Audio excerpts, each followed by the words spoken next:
Reflex arc है क्या? Reflex arc वो पूरा पाथवे है जो स्टिमुलस से लेकर रेस्पॉन्स तक जिसमें सारे प्रोसेस इन्वॉल्व होते हैं रिफ्लेक्स एक्शन के।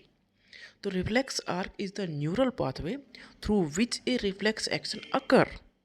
रिफ्लेक्स एक्शन जिस पाथवे से होके गुजरता है, जिस स्टेप से होके गुजरता है, वो सारे मिलके बनाते हैं reflex arc. Reflex arc shows how a nerve impulse travel, कैसे नर्व इम्पल्स ट्रेवल करती है फ्रॉम द रिसेप्टर जहाँ से स्टिमुलस स्टार्ट हुई है to the effector to produce a quick response, मतलब स्टिमुलस से लेकर रेस्पॉन्स तक जितनी भी चीज़ें इन्वॉल्व होती हैं, जो भी नर्व इम्पल्स ट्रेवल करती हैं, वो सब इसमें इंक्लूड हैं रिफ्लेक्स आर्क में। इसके कंपोनेंट कौन कौन से हैं? पहला रिसेप्टर है जहाँ से स्टिमुलस रिसीव की गई है, located in the sense organ और स्किन। रिसेप्टर डिटेक्ट करते हैं स्टिमुलस को। रिसेप्टर हो गया, फिर हो गया सेंसरी न्यूरॉन या अफरेंट न्यूरॉन।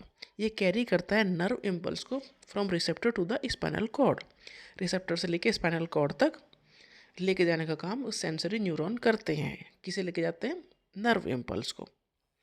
फिर है रिले न्यूरॉन या इंटर न्यूरॉन।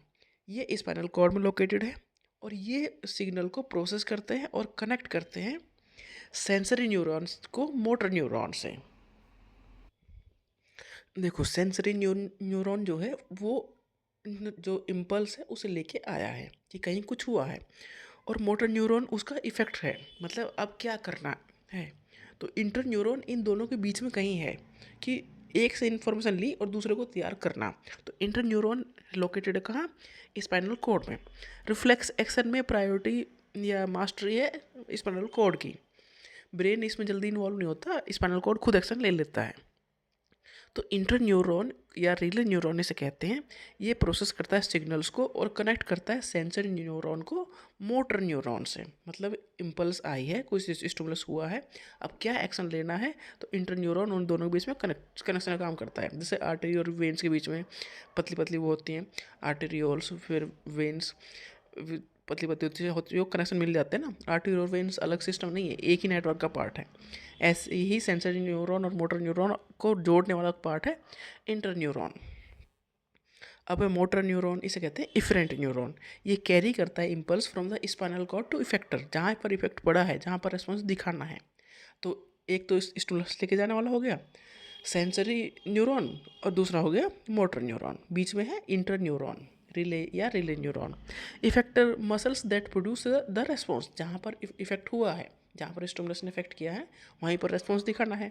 तो ये 5 चीज़ें हो गई। पहला रिसेप्टर, सेकंड है सेंसरी न्यूरॉन, फिर इंटर न्यूरॉन, फिर मोटर न्यूरॉन और इफेक्टर। स्टिमुलस आई, रिसेप्टर पे रिसीव हुई, वहाँ से गई सेंसरी न्यूरॉन के थ्रू स्पाइनल कॉर्ड के पास, स्पाइनल कॉर्ड से मोटर न्यूरॉन के थ्रू जो रेस्पॉन्स देना है वो रेस्पॉन्स आया इफेक्टर के पास, और रेस्पॉन्स हो गया, मतलब स्टिमुलस और रेस्पॉन्स पूरी एक साइकिल कंप्लीट हो गई। इसी कहते हैं रिफ्लेक्स आर्क।